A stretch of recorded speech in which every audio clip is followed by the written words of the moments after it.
Painday has become an annual event on this channel, during which we celebrate the brutal difficulty Payday as a franchise has to offer by torturing ourselves with rock-solid challenge rule sets and out-of-the-ordinary win conditions.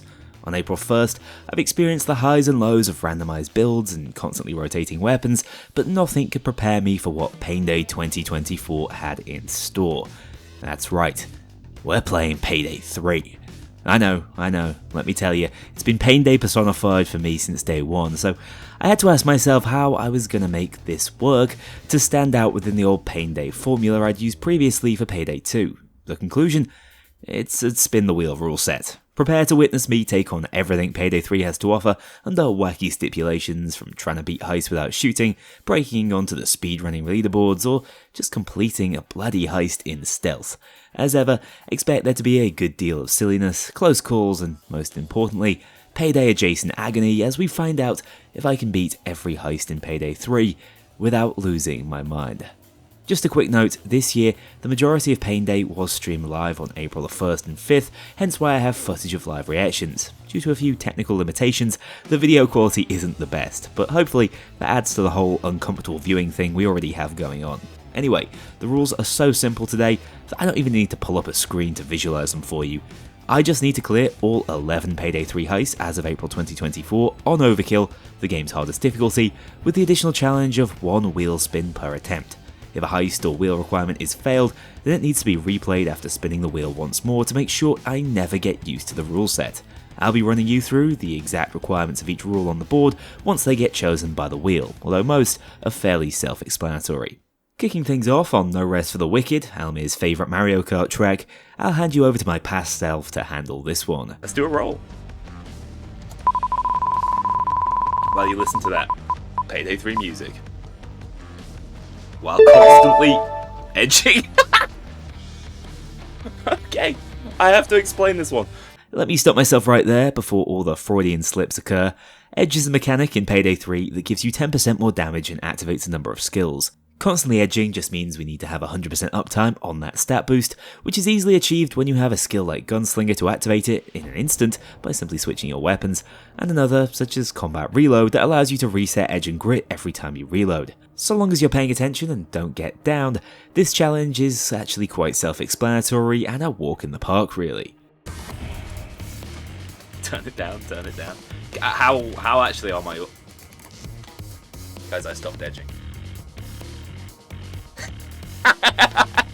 I'm sorry, I stopped edging, dude, I was reading chat. Okay, I really didn't account for the level of distraction streaming this challenge would create. No exaggeration, within about a minute of starting this heist, I'd already failed it without even greeting the first assault wave. No use crying over a ruined edging session though, we have to head back to the wheel to see where fate would guide us next. As you can probably tell from my reaction, I wasn't best pleased. I'd rather it wasn't even an option, because stealth really is a challenge for me in Payday 3, especially on stream, where, as we've already witnessed, my concentration is effectively at around 20% capacity. To make matters worse, I can't remember when I last legitimately solo stealth No Rest for the Wicked. My best guess is probably during the closed beta. The rustiness was telling as well after I failed to hack this guy's phone properly, wasting more time as I was escorted out of the building before things really went astray on the first floor as I was caught out in the employee area. I saved the situation, but it led to a classic Payday chain reaction as the guard on the roof spotted a tied up Civ rushing down to investigate as much as I tried to stop him, forcing me to use my third radio and set the rest of the map onto high alert. With the carnage I'd left on the second floor, this was pretty much a death sentence for the attempt, as I didn't have the time to hide my handiwork before security made it upstairs to call in my horrific crimes against stealth. There ain't no rest for the wicked though, as up next we're going to be tackling SCB without firing a bullet. Now, I've successfully completed this challenge here before, but that was several patches ago, and whilst the general game has gotten easier, for some genuinely mind-boggling reason, one of the few builds to get nerfed was my solid hostage taker one, allowing for almost endless uptime on hostages. Not only were dozers buffed to deal damage with their kicks, CQC Specialist was changed so that grabbing a hostage now procs rush instead of grit, which was a key component for making solid active. In my haste while streaming, the no shooting build I put together in its place wasn't great, missing some fairly key skills. I wanted to focus on throwing knives, but only brought 2 of them, and had lost both before the cops even showed up, as they ricocheted off into the abyss. This left me basically running around like a headless chicken trying to avoid damage and smacking SWATs with the butt of my gun for a total of 0 damage per swing. Even the renewed power of medic bags after update 5 couldn't save me from the fate that was in store.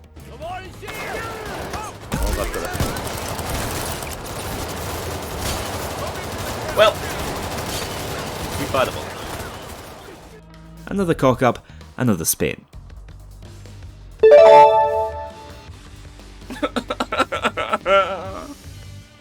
Yeah, Painday has been keeping to its title exceptionally well so far. At least I could carry forward what I'd remembered from the last sneaky failure into attempt 4. Needing to head to the roof to deal with the security system, I ran into another close call, getting caught in camera mode before needing to hack a radio, turn off cams for a few seconds through the Cerberus core modifier, and snap this fella's neck to save the run. At least he wouldn't be noticing any tied up civs with his vertebra out of place. This allowed me to take cams down for good and head back down to the vault security gate, taking full advantage of the missing lead guard to rush straight in. Now, for the tricky part. This next objective requires you to find an executive level member of the bank staff to scan his retina and access the potential codes, the toughest section of the entire heist, without knowing the RNG. One. What?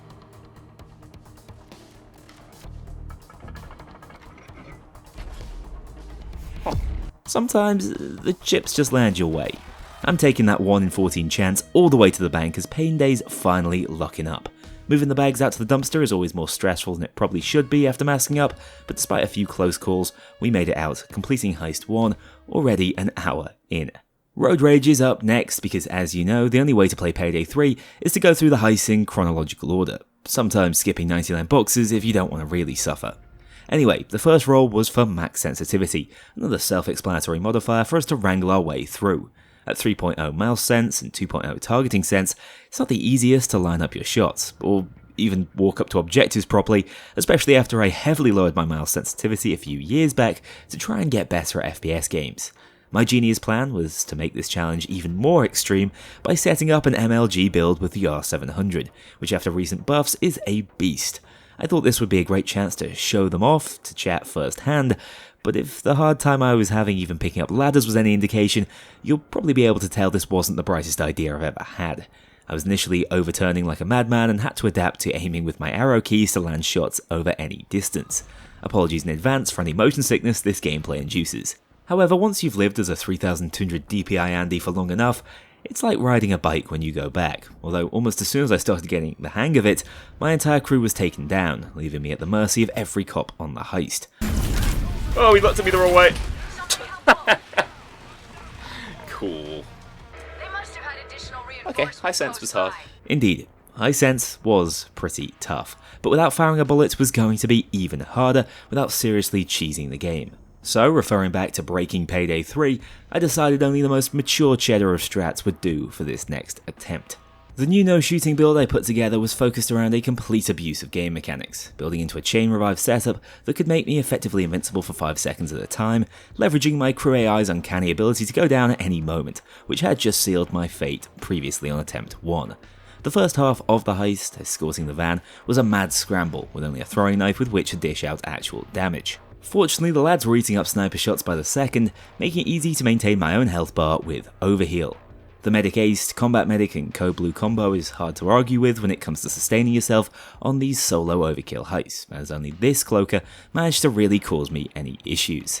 Once I got a better handle on knife throwing again, learning how to cockshot with the best of them, I started pulling my own weight, setting the armoured transport up on the platform.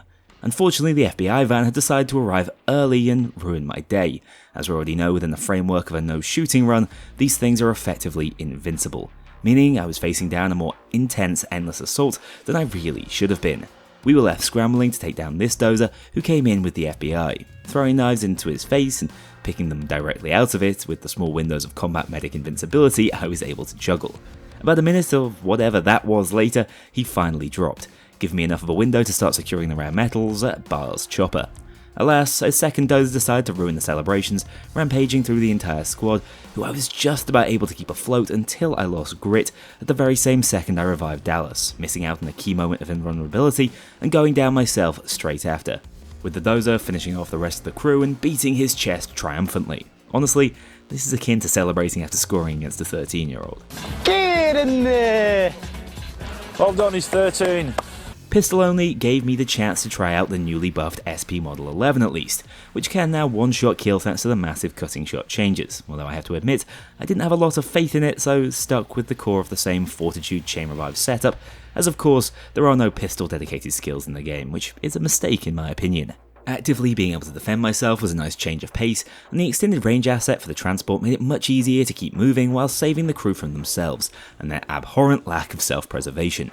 Juggling grit, edge and rush, I was able to push the van back along the road, with the most impactful difference on this run being my ability to actually take down the FBI van's satellite, cutting short the endless assault and avoiding a reprisal of how the previous run ended. Being a semi-immortal god with the ability to occasionally deal little damage was a real deal sealer, as I kept the boys on their feet whilst they took the heat off me opening the lockboxes. As I looked to secure the last few bags of rare elements, this dozer actually bounced off me, meaning I was the one pounding my chest this time, embarrassing the guy and taking him down with a pistol only. From there it was one sharp sprint over to the escape, which couldn't have come sooner, as I was fresh out of resources to keep topping up my health bar with, clearing what has to have been the most fun, if intense, heist of the run so far. Different. Okay, this is a fun one. Chat picks my loadout. As you can tell, I was quite enthusiastic for chat to pick my loadout out on dirty ice. My line of thinking was, Payday 3 only has OP weapons at this point, so I don't think they can screw me no matter what. Well, Painday finds a way, and I'm proud to know my community is well attuned to dealing out maximum discomfort when called upon. The way this worked was I just picked the first suggestion in each slot I saw in chat, meaning I mercifully ended up with the AK, which is really strong, the SIG 40, Markham Mamba, light ballistic lining, sentry gun, smoke grenade and micro cam. That's a lot of worst in slot options, but I assume the KU-59 can carry most of this heist on its own, and it wasn't as if chat also got to pick my skills. This meant I could build into sentry skills to make them damn strong too. Unfortunately, Update 5 has completely broken my ability to think critically about this game, as I also blindly went in with the bulk of a Fortitude setup, which was effectively useless without medic bags and left me incredibly deficient from a defensive standpoint. Still, on the damage front I was packing, as the KU can also one-shot kill for some reason now. I will admit I was completely taken off guard when my sentry exploded via detonation, absolutely demolishing this hallway as well as a poor sieve I left next to it. Apparently, that's my fault. The sentries were doing a decent job holding down the main corridor though, until one of them was sent under the geometry, becoming unsalvageable and leaving me with one less tool to fight with. Even so, calling violin on the rooftop nearby, this heist seemed to be all but in the bag, until Dallas went walkabout with the loot and got himself absolutely ravaged. Planning to play the hero, I rushed to get him back on his feet, but was shoved back by the spawning onslaught of lethal specials. Hoxton clutched up, not once but twice, giving me one more shot at victory, which of course, I grasped with both hands. That's the escape. Dude, easy game, easiest game of my life. Such an easy game. They got the better of you. Hang in there. I'm gonna pull some strings and try to get you out of there. Okay.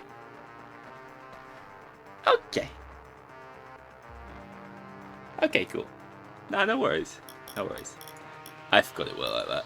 That is a tough pill to swallow. At least Dirty Ice is neither long nor particularly complicated, so surely not a massive setback. As you can see, I was hitting the bottle pretty hard by this stage, as I knew the griefing challenge might be one of the most frustrating I'd have to face down.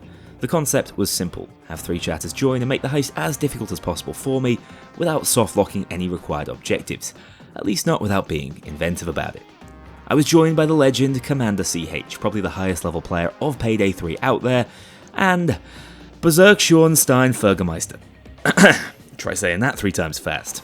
These two, who managed to join quickly, set about making my life hell. First, they shot the manager just meters away from me, making her open up the cleaning machine, meaning I'd need to steal more jewelry to hit the requirement on overkill.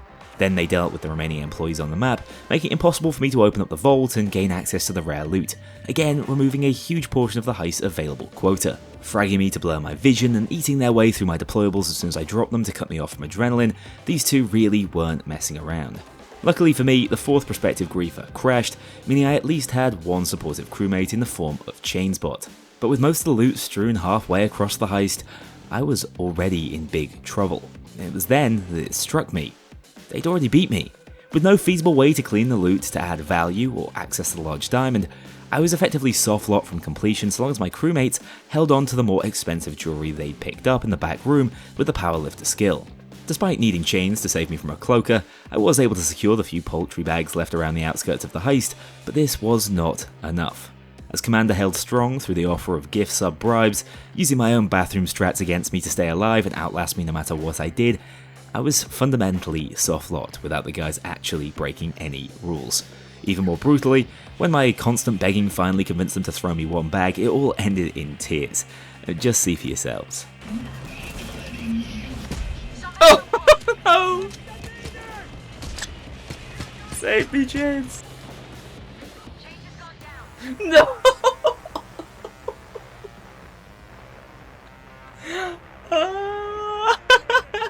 10 out of 10 griefing in my eyes, vote to kick can't come soon enough. Attempt 3 rolled us into another new challenge, that being to use a skill point in every tree or skill line. This was designed more of a mockery of the over-bloated extra long skill line system, with 20 in total requiring at least 20 out of your 28 skill points, spreading any build thin. For most lines, this was just a simple choice between the first skill in the line and its mastery skill, but to be honest, with the 8 you get left over after filling each one, you can still put together a somewhat viable build with enough survivability and damage to take on overkill. I focused my points between Transporter to speed up the main objectives, and Sharpshooter to maintain solid damage, pairing this with the recently added adaptive armor, which is just very strong on its own without needing much skill intervention. Despite rocking this less than optimal build, Dirty Ice is a generally easy heist when your crewmates aren't screwing you over and blocking access to key objectives, or you're not slipping off rooftops. With the firepower of the trusty VF7S, I was able to load the crew up with bags and rush the roadside escape, clearing this one in just over 5 minutes. So even when trying to make your build bad, it's still fairly easy to be overpowered at this stage in Payday 3's life. The spin for Rock the Cradle landed on a rather contentious rule set next. Okay. This was pretty simple. I'm just not allowed to complain. So, your definition of a complaint might vary from mine, but as a long-suffering MOBA player, I have learnt to make miscellaneous disappointment noises at the drop of a hat, so this one actually took a lot of conditioning.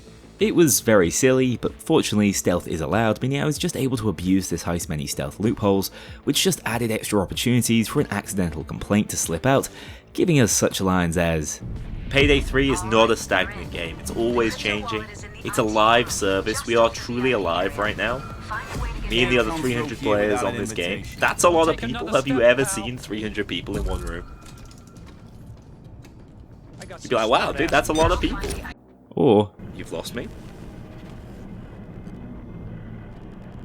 Okay, I'm fogged up.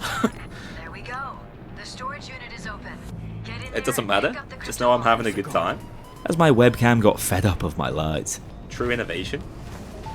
Making something so useful before, so interesting now. Dude, that wasn't a criticism. That was not a criticism. Don't ever say that was a criticism. It's interesting. It's interesting. Holy shit, man. How did they design that shit? That was a close call on the escape. We did have to consult the Painday referees on whether that was fair game, but it was logged under the title of Backhanded Compliment and allowed to stand, letting me make it through Rock the Cradle at the first attempt, avoiding a repeat of the heartache I'd experienced on the prior 3 heists. Naturally, the role for Under the Surface was stealth again. I was not happy. At least Under the Surface is pretty damn tough in stealth, so the audience could get their popcorn out as I struggled my way through attempt 1. I'm quietly happy with this performance, compared to the earlier mess on No Rest for the Wicked. I managed to finesse my way into opening up the displays, standing in circles with the guile of a seasoned pro. Let me tell you, it's a good job Rock the Cradle doesn't have any Wi-Fi hacking objectives, or I might have just failed the no complaining run. After getting my hands on 2 of the required paintings, this guard apparently saw me attaching the bags to the zipline and called it in a search, making things trickier still. Although naturally, as is always the way with surveys, there are chances to cock up around every corner no matter how well you're playing. I have not done this in so long. Can we get a VAR check on that one? Can we see what part of my little toe touched the floor? Please get platforming out of every game that wasn't built around it. It's only ever upsetting to deal with. I got over that disappointment fairly quickly though after spinning the wheel once more. Okay, massive crosshair. I might as well test this while I'm in the stealth lobby. 2. Oh, what the hell? Oh!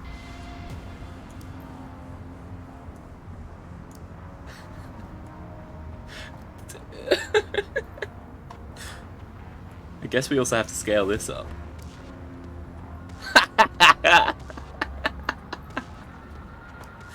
Nice. Yes, that is an actual setting you can run in your video game. Those UI guys really thought of everything. To accentuate the silliness of having a crosshair the size of a loot bag, I also adjusted my build around gunslinger and hipfire to make certain I couldn't see anything else on my screen during combat. I don't like being able to... I didn't realise it was gonna expand, dude. No one told me that was gonna happen. Yes, it gets even worse when you mask up. Fortunately, after years of playing Payday 2 without a crosshair at all, I've got pretty decent at knowing where the middle of my screen is, making taking helmets far easier with the Castigo than I first anticipated. It might not look like it, but this is actually peak performance, the optimal way to play Payday 3. Although I got a little sloppy when the heavy started breaking in, most of the hard work was already done, grabbing the final bags and fleeing to the rooftop, leaving the crew as tribute whilst I fled with the only ally I now needed, the comically large crosshair. Moving on to Golden Shark, chat managed to convince me that the pistol-only run was too easy, and we also collectively decided that the without complaining bit only had mileage for one heist, so we removed those two from the wheel before carrying on. Instead, I was gifted the challenge I was most excited for when conceiving this run, speedrunning. You should all know I fancy myself a speedrunning pioneer. I mean, look, all it took for me to not be last placed on the leaderboards was a brand new category to be made for me. Since I scripted this, that run has been smashed by, get this, over 3 hours. I even have the email with notice of it. Yeah, I love speedrunning, but that doesn't mean I'm actually any good at it. But I'll allow my past self to explain the rules of this one. So, basically, I have this tab open already. I need to change the level to Golden Shark. Oh, thank God. We might be able to do it. Okay, so the rule for speedrunning is I have to beat a time on the scoreboard. That's the only thing we need to do. As you can tell, I was supremely confident. Surely I could beat 18 minutes on Overkill after all the Update 5 buffs. I didn't think too hard about my build, which might have been a mistake, although did go for the Precision Shot SA for those sweet one-hit kills to make combat a breeze. With no fixed RNG, I couldn't skip through objectives, making it slightly hard to manage a competitive time, meaning I spent a couple of minutes longer than I would have liked to find the keycard and had to suffer through the Wi-Fi circles without any foresight into what the keypad code might be. On the plus side, the SA is absolutely diabolical at its current state of balance, one-shotting everything with a unique disdain for the police. The number one problem I had though was actually finding the oxygen canisters required to keep the drill going, wasting quite a few minutes scrambling around the heist trying to locate it. Still, I was just about on pace and easily holding the cops at bay as they all filed in through the main entrance.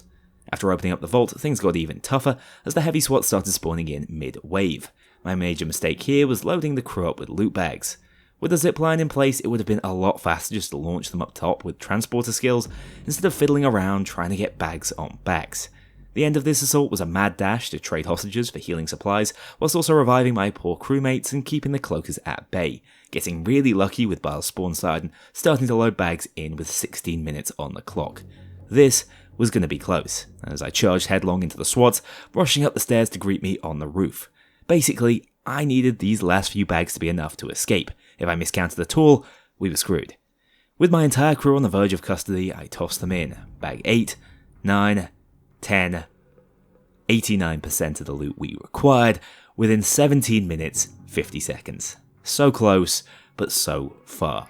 Even though I managed to grab a final bag and made my way back up to the roof again with adrenaline, it was too little too late. No! No way. You're good to go. If I didn't laugh, I'd cry. My final time was 18 minutes 30, 18 seconds short of 4th place on the leaderboard, and crushingly, despite making it through the heist, not enough to proceed as I'd failed the wheel's bidding. Okay. The rule is, if you shoot, you have to stand still. I'm not sure whether I'm going to be able to mentally police this. That was yet another prophetic statement by past me. Simply put, the stipulation for stationary shooting is that I can't be pressing any directional key whilst I fire. Sadly, there's no great way to internally police this, so I almost immediately messed it up.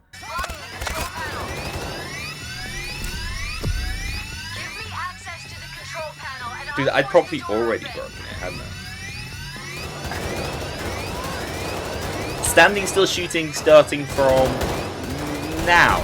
Yeah, as much as I wanted to play it off, years of ingrained habits aren't easy to overcome just because the Painday wheel told me to.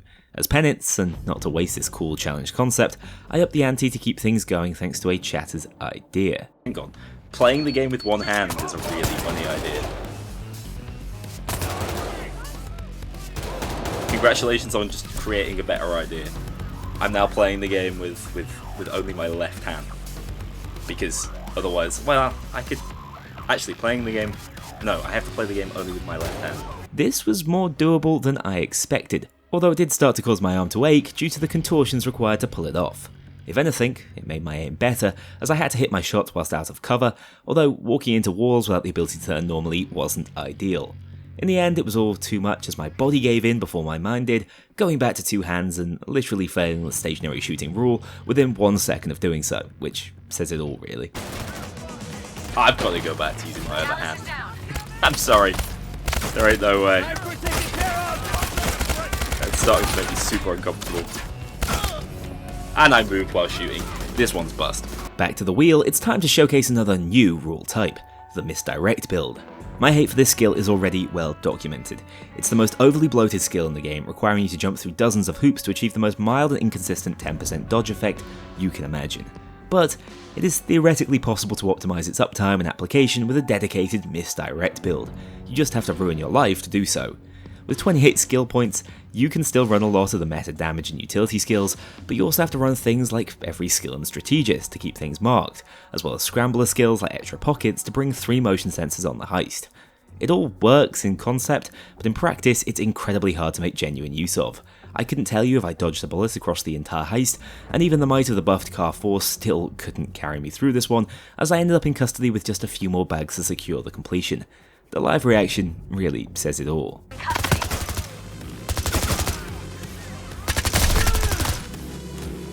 Oh no. Wolf is down. That was really not fun. I hated it. This ended the first Painday session in disappointment, but we came back a few days later to try it all over again. I feel like... yes! Back to the massive crosshair. I actually like this one. This one was incredibly funny. Okay, it's massive crosshair time. You might be able to tell that I'm actually quite fond of the massive crosshair, despite being one of the sillier modifiers from a viewer's perspective.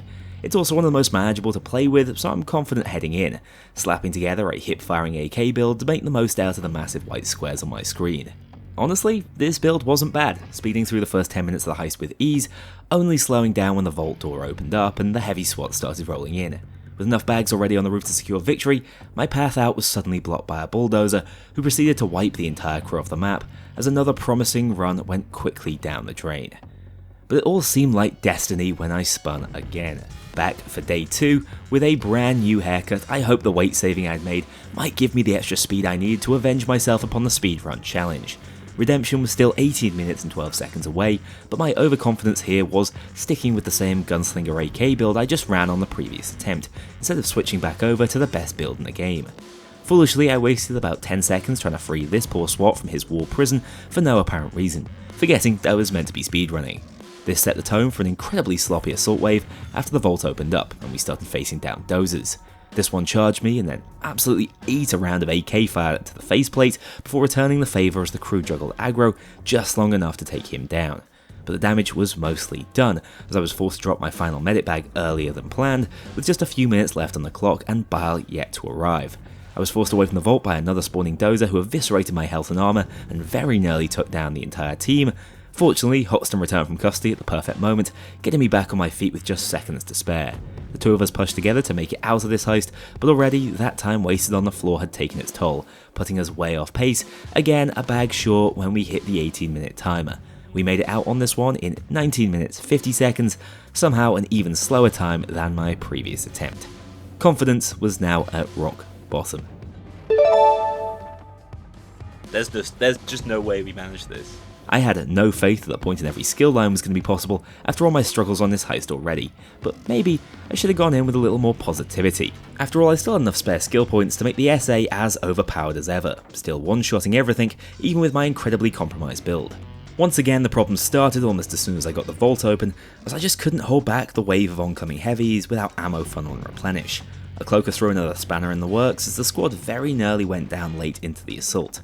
Dozers are less of a problem with the SA in hand, meaning I could push onto the roof and call in Bile once more, but after being overwhelmed up there and forced to abandon the crew on the roof, all seemed lost as I was backed into the vault, and held there by persistent dozer fire, entering into my last stand.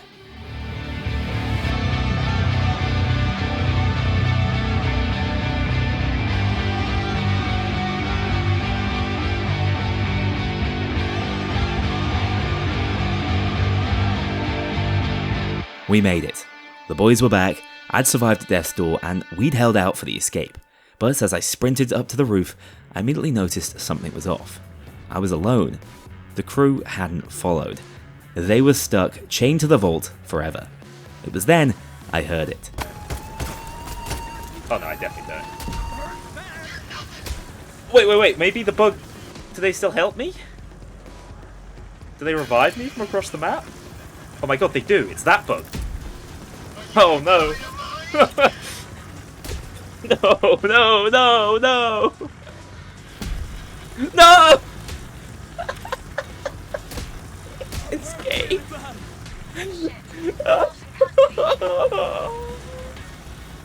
That was painful. All hope was rapidly fading. It looked as if, once more in Payday 3, Golden Shot might be just too much for me to handle. But the wheel had other ideas. The Law Run. A mercy. This wasn't a gameplay challenge, more so a mental and psychological one. It did feel like a bit of a cop-out after all that struggle I'd endured, but now what I needed to do was, in true Story of Payday fashion, explain the law implications of every action I took within the heist. We got some observations that didn't quite make the original cut. Okay. Let's get into it, because this is actually one of the nicest looking heists. It obviously takes place in the Garment District, my favourite part of New York, where they sell all the clothes.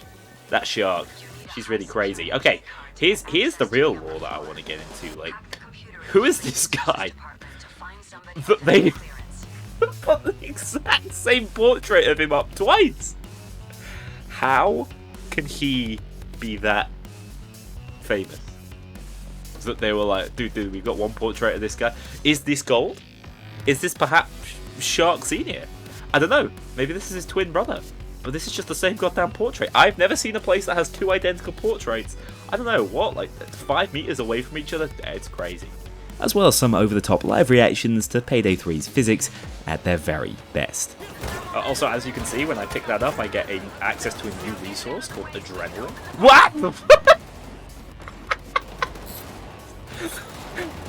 Cops in New York have actually been working a lot more on their sort of like gymnastics. It's been a recent incentive by their police commissioner, and as you can see, like, it's really paying off. To be honest, this was just pure filibustering on my end, with a build strong enough to switch my brain off and chat concentrated bollocks for 15 minutes straight, whilst I one-tapped every SWAT in the doorway like fish in a barrel. I had fun with it, Twitch chat had fun with it, but it doesn't translate brilliantly into a challenge run video, so I can't help but feel I've slightly let you down here. But don't worry, my least favourite Payday 3 heist, 99 Boxes, is up next to punish me. Once more, we rolled into chat picking out my loadout, where of course, someone thought it would be a funny idea to give me the notorious Ziv Commando. Joke's on them though, as this thing has been massively buffed as of update 5 and is no longer the pea shooter it once was. Equipped with that, alongside the SIG 40, Mamba, Standard Lining, Sentry, Throwing Knives and ECM, I still didn't exactly have access to a meta build, as once more being kept away from the healing equipment did sting. My skill setup to support it was again foolishly fortitude focused, although this time I didn't waste energy on turret skills. The old hide in the empty container strategy ain't what it used to be, as cops can actually laser you through the glass door these days, forcing me out in the open and pushing aggressively to try and get my hands on Ice-T's payloads as quickly as possible. This is fine for a standard adrenaline build, but without consistent healing it wasn't the best play I could have made, wasting downs early on that incrementally weakens any fortitude setup and made the playstyle look fairly balanced for once. After a truly miserable wave 1, I was able to resupply somewhat to get started on container number 2, but once more focusing on the objective was just getting me killed. Hot and saved the day again as I picked the squad back up and settled down in a nicely defensible corner where, even without any more lives remaining and just a sliver of health to protect, I did hold out for some time thanks to the immense strength of the buff commando. Sadly though, without any more crew resource drops, I was truly on my last legs, at risk of going down to just about any source of damage. This is really where it's at its strongest. I am... Ah! I was about to say I am a strong breeze away from being killed. And there it was. The wheel wanted me to still be restricted in my build though, forcing me into another skill point in every line run. This time I tried out the War, a DLC weapon that also benefited from the mega cutting shot buffs, which, just like the commando before it, ripped through the overkill cops just fine. But even with adaptive armor to protect me, it was never my damage that was the issue, it was survivability, as I was far too stingy with placing my armor bags, taking loads of health damage and wasting my downs, which always leaves you exposed to death by just about any unexpected source. Why am I shooting at these idiots? No!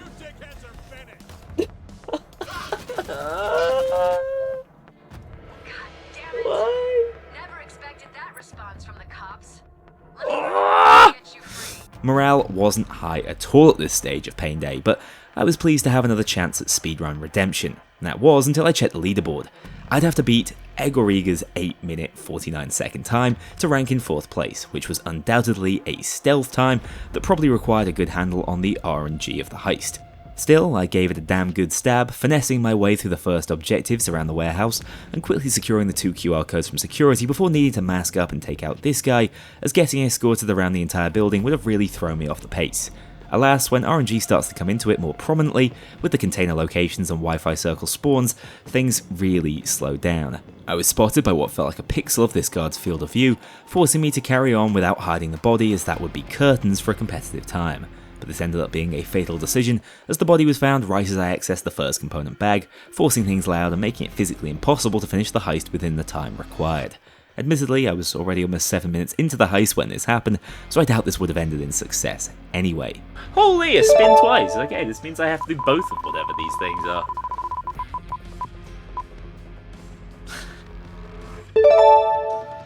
I just said we're not trying that again. We're certainly not trying that again with something else. Is this while constantly edging?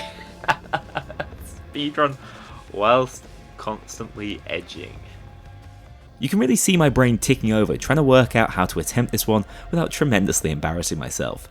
We already know that the speedrun times are ultra competitive, so I'm not off to a great start, but of all the second spins that Spin Twice could land me with, constantly edging is surprisingly not that gameplay intrusive, especially when you remember the first half of the heist is done in casing mode.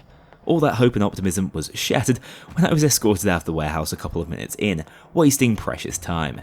In my haste to get back on pace, I masked up immediately, getting spotted by a sieve in the process, which sealed the fate of this run. I even forgot to keep edge up, as if this attempt wasn't failed enough already. Back to the drawing board, it seems when it rains it pours, as the dreaded Spin Twice stuck again, mandating stealth alongside a point in every tree. Obviously this cut me off from a fully optimised stealth build, but I still had enough gas with 28 points to put something functional together and take this heist on silently once more. Within about 10 seconds I nearly got cuffed, just about saving the run with a radio hack, but still leaving every god in the heist on high alert in search mode. Regularly, this would make hacking the second QR code a lot more difficult, but with some clutch patrol timings, I managed it, still without masking up, only needing to do so when the PC hack was spotted towards the end of the first half of the heist. This one's gotten a lot harder since they nerfed the throwing knife distraction tech, but with enough patience, I was able to grab the first bag of components and move on to the second circle standing objective. In the process, I was spotted by a civ who I shot on sight and thought would be well hidden attached to the wall of the first open container. Apparently, that's not the case, as the second I grabbed the final loot bag he was noticed and the cops called in. Whilst I was still able to clear the final objectives of this heist long before the cops actually arrived, the game still doesn't count it as a stealth completion, although chat was even more fed up with 99 boxes than I was, forcing me to pick this one back up in my own time off stream. In peace, post-stream, I first rolled into max sensitivity once more. This time, I intended to take no prisoners with the SA. Even if I couldn't aim this thing properly, headshots are now optional with all its bonus damage, meaning so long as I was clipping the SWATs, I was still doing work. It's particularly tough to control when scoped in, as it felt like I was trying to line up the perfect assassination anytime I took on a sniper over range, but once I wrapped my head around more of a quick scoping playstyle, things did get easier. Until I noticed, after his stint in custody, just like on Golden Shark, Chains was stuck in human turret mode. Annoying, as it meant I was one ally short, but also we've seen how this AI bug can play out, as my remaining crewmates also went down, leaving only Chains to perform a telepathic rescue. All seemed quiet after making it to the end of the assault, until a cloaker completely blindsided me, stomping me into the ground on repeat, whilst Chains just picked me up to experience the brutality over and over again. My final ragdoll sums up this experience. Well, they really need to fix this bug. Back to square one, the pain continued with a return to the misdirect build. Unfortunately, putting all your skill points into skills to buff your motion sensors leaves you a little anemic when it comes to carrying the AI crew through overkill, especially on the wide open 99 boxes. For the first time I can remember on this heist, I managed to allow the components to completely degrade as I was forced to hold out inside the containers, finally securing the thing after an extended holdout. Oh, and did I mention this build is completely dependent on carrying around a loot bag at all times whilst dropping and picking it up every 15 seconds to maintain my rush and grit stacks? No? Micromanagement at the pinnacle of game design. God, it does my head in. Trying to push back to the second objective, things turned nasty at the start of the assault wave, as Chains was dropped early and I couldn't push to save him even with the Red Fox overkill weapon. With Hoxton going down as well, Dallas and I were surrounded, as I went out in a blaze of glory trying to grab a medic bag as a last gasp attempt to escape this entrapment. 99 Boxes was rapidly devolving into a Golden Shark rerun, and I didn't want another Nemesis heist in Payday 3, similar to the likes of the biker heist from my Payday 2 challenge runs. Fortunately, I rolled Constantly Edging again, a chance to edge further and harder than ever before, because this time I didn't have chat distracting me. It's nice to edge in peace sometimes, and let's be honest, there's few better heists for edging than 99 Boxes. I was already in the perfect place to donate. Focusing up, I stayed in casing mode for as long as possible, as the rule set only goes active once I mask up and can access edge. From there I managed to make it across the courtyard without going loud, managing to use the QR code I'd stolen to open up the first of the 2 loot containers and getting my sticky hands on the components. Payday 3 is not great at rewarding this sort of play, as I went loud shortly after and was already greeted by buffed up assault waves, but at the very least it saved on key resources for my adrenaline build, grabbing the bag of thermite and getting to work on shipping container number 2 early on. For once, I managed to stay on top of combat reloads to keep my edge active, successfully avoiding going down as that could also force the buff to reset, whilst I stood in even more circles during the second assault wave to access the final degradable device. Allowing my bots to distract the pursuing SWAT wave whilst I loaded up the truck, all I needed to do was push back against that wave after placing the spike strip, tearing through the heavy SWATs with my buff Ziv, and escaping this heist at last. Moving on to Touch the Sky, remember this took place before I ended stream and cleared 99 boxes. First, I rolled into the Massive Crosshair again for one of the easier heists in this run.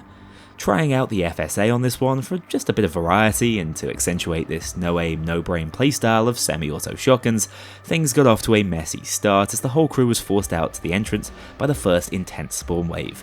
We eventually pushed back through and stabilised, but I was still playing far too carelessly for my own good, failing to notice my crew falling one by one until it was too late. Oh, Chains! Chains! Chains, my friend! Cloakers have been an impressive pain on this run when you compare to their usual performances in Payday 2. Rolling once more, I'd earned another good griefing from the community, although this time I wasn't really sure how they could stop me, as Touch the Sky has no loot requirement. Yeah, they absolutely demolished Mason Laurent and just about every other civilian in the vicinity, to be honest, and they weren't very helpful with the Wi-Fi circles, but outside of hammering in the wrong codes to stop me from guessing, I had a reasonably free run at the main objectives of this heist.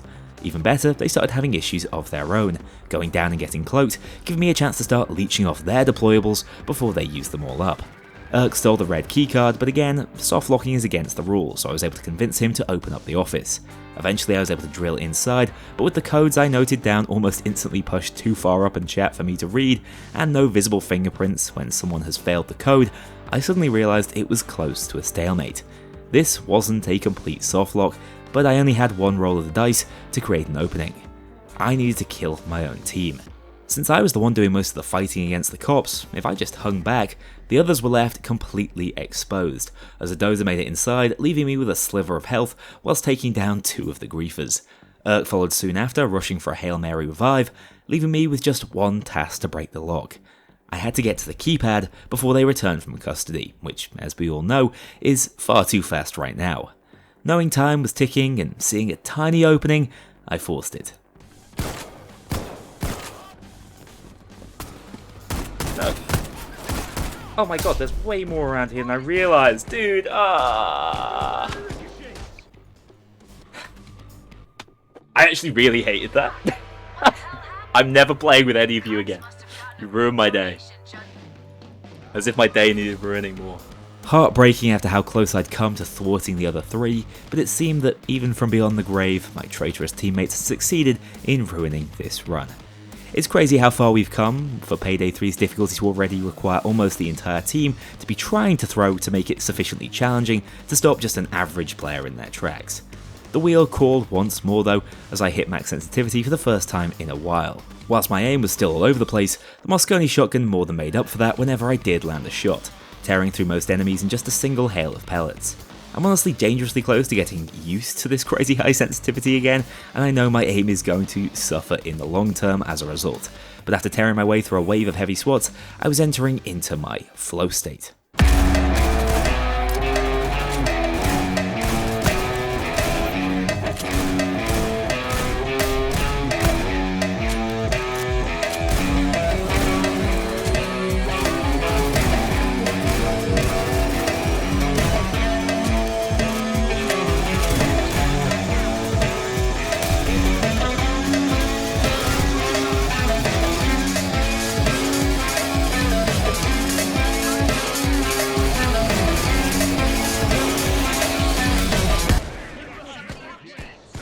Cut down in my prime by a Grenadier-Dozer combo, another crushing loss, snatching defeat from the jaws of victory and the end of the stream portion of Painday. But as I did for 99 boxes, I proceeded with the challenge alone. Once more, the massive crosshair was up first, giving me another shot at redemption and allowing me to flex the Moscone build once more. It doesn't really matter how large your crosshair is when this double barrel is so excellent at turning everything in front of you into a fine red mist. And with medic bags this time instead of armor bags, I was also resilient enough to push through those heavy SWAT waves without getting stuck in the panic room. With the SSD secured and Bile called in, this one was all wrapped up in under 15 minutes of gameplay. I couldn't see a lot of what was going on, but I could see enough to stay alive this time around. That's it for the base game heist, but I still have a bone to pick with the returning classics and of course syntax error. The stealth-only turbid station is up first, rolling into no shooting, which shouldn't be an issue when a pacifist approach is so well rewarded on this heist. With throwing knives I can still take down guards, or this damn Civ, who makes the door hacking objective much easier when he's 6 feet under, as the only close call I really had was when this guard spotted me over distance and dangerously close to a camera drone, dropping just out of range of its sensors and giving me a chance to hide his body before it came back around. Adding more guards to my body count and using up my final pager, this heist was all but clear at this stage as I stood in circles once more to open up a path to the second satellite prototype, escaping with both for one of the few first time completions of this Painday. Cook-Off is next, a heist that could really vary in difficulty depending on what I rolled, and upon seeing that I'd be having to speedrun this one, I wasn't exactly confident. Loud-only speedruns are weird, but checking the leaderboard, these times seem manageable.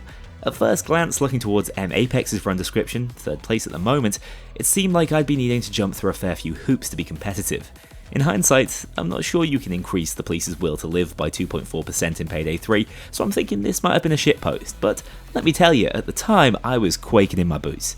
Fortunately, with all the insane Update 5 buffs, this heist, and any loud heist for that matter, is so much easier on Overkill than it once was, so even with no prior RNG knowledge, I was able to take control of this meth lab with the SA and move around the heist freely to grab the ingredients. The real key for a half decent time was keeping the sabotage squad off the power, which I managed with an infrasonic mine placement, keeping the cut going and successfully finishing this heist in 6 minutes and 12 seconds. Enough for 2nd place on the leaderboard, although it was still well short of Captain Alpha's awe-inspiring world record, which involved memorising the entire heist's ingredient order because seeded runs exist and are an aberration of the Payday formula.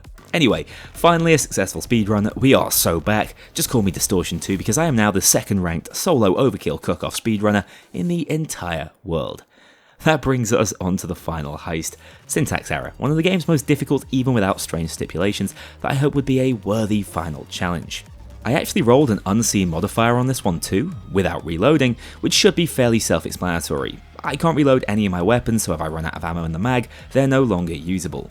That includes overkill weapons. I thought this one was going to be really nasty, but without also banning ammo fun on replenish, it's actually hardly even a challenge, as my one-shot killing SA just kept chugging along with a full mag at almost all times. Keeping uptime on edge and grit wasn't the easiest without combat reload, but the scoped SA is still ridiculously strong, even when you have to stand still in ADS to activate edge all the time. Part of me wishes I'd foreseen this and banned those skills, but then it would have just turned into another no shooting run, which haven't gone the best across the entirety of Painday. Oh, and if you're wondering, yes, I did need to rebind reload, as there is no way I wouldn't have slipped up otherwise, as I am a compulsive reloader. Even with the techie and her drones to deal with, this build is just too resilient, and the long corridors in the Scry Digital building act as the perfect shooting range for funneling cops. Did Precision Shot need to grant collaterals to the SA? Probably not, but I'm not complaining. That ability to get 2 for the price of 1 just adds to the incredible ammo efficiency of this marksman rifle, enabling it to pretty much fire endlessly even if I was a little more focused on my trigger discipline than usual. After holding out and hacking all 3 correct drone data servers, the final charge does offer a spike of difficulty, but even up against an endless wave of heavy SWATs and the arrival of dozers, I was more than equipped. Pulling out a fresh Red Fox didn't need reloading to dispatch of this dozer, just in time to grab an armor repair kit and survive until Bile arrived with the getaway. Finally completing Painday 2024, which ended up being multiple days of concentrated suffering across the month of April. Before you go, Apex Gaming PCs have reactivated my code Kknowley exclusively for the month of May, giving you the chance to get an additional 10% off the range of PCs, on top of the massive discounts already made a couple of months ago. It's likely the cheapest they'll ever be on the site, so check them out. Back on Painday overall, this was a fun challenge, and with Payday 3 being as easy as it is at the moment, you really need to adopt a self-imposed rule set if you want to push yourself to think outside the box. I'm not saying you need to play with the most inexplicably large reticle at all times, but you know, try out some new skills, try overkill with AI, speedrun, whatever takes your fancy really. Hell, just as of update 6, the shot grenades are an excellent excuse to attempt something different that's fun, but maybe not optimal. For those of you counting at home, this challenge took roughly as long as the old Payday 2 randomizers, so at this stage at least, Payday 3's limited heist content allows me to run a full gauntlet on it for videos such as these. Hopefully, within the next few months there'll be a fair bit more we need to face down to fully 100% the game. Until then though, I'll be keeping my challenge runs over on Payday 2, with maybe a smattering of Helldivers thrown into the mix. Let me know if you enjoyed the roulette format, because if you did, Seadog's already created an entire Wheel of Fortune for me to take on Payday 2 with, and of course, I'll be taking community feedback on this, as you guys know best, let's be honest. That said, I hope you enjoyed, take care, and I will see you all very soon.